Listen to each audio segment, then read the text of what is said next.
Hello class, welcome to section 6.4. Here it's going to be about simple interest. So it's going to be about loans and whether you're borrowing or lending money to someone. And we're not going to have to do any compound interest or any mortgages. So the amount of interest here are going to be small amounts. So don't get huge amounts. If you do, then you know that you made a mistake and you need to go back. And I'll show you here in a minute. So the formula here is the interest equals the principal times the rate times the time. And here we see principal times rate. Remember, the rate is whatever that number is over 100, and time has to be in years.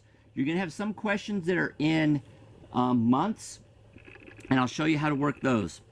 But then the total is going to be the principal plus the interest. Now the total that you pay does have to be more than the principal, so you're always going to pay back more than what you borrowed, but it's not going to be a huge amount more. So it's not going to be double or triple or even the same amount.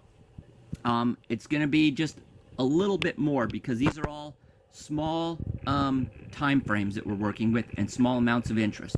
So for a simple example, let's say that we borrow $100 at a rate of 5% and for 2 years.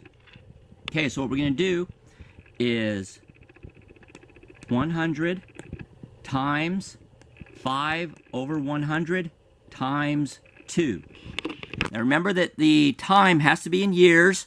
You're going to put whatever the percent is over 100, and you're going to say what the principal is.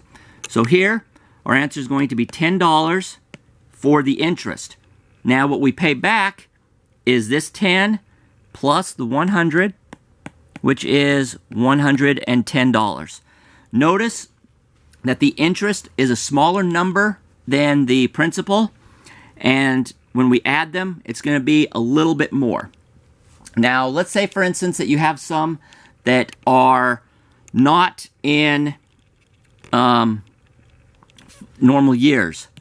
There's going to be some where you have, let's just say, $200 at 10% interest for 6 months. When you do that, do it like this. If you have a month here, we're going to say 200 times 10 over 100. And then here, we're going to say times 6 over 12. Just put whatever number for months there is over 12 and do it like this. So now we're going to have 2 times 20. This will again be $10. Make sure on that. So it's going to be 200 divided by 100, which is 2, times 10, which is 20, times 6 divided by 12, which is going to be 10. And now we're going to add the 10 to the 200, and we're going to get $210 that we pay back total. So I think that some of you will have one that has a 6-month. Also, you might have one that's 13 months.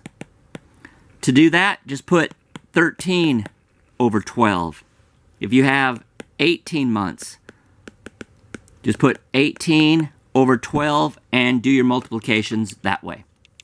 And that's pretty much it for section 6.4.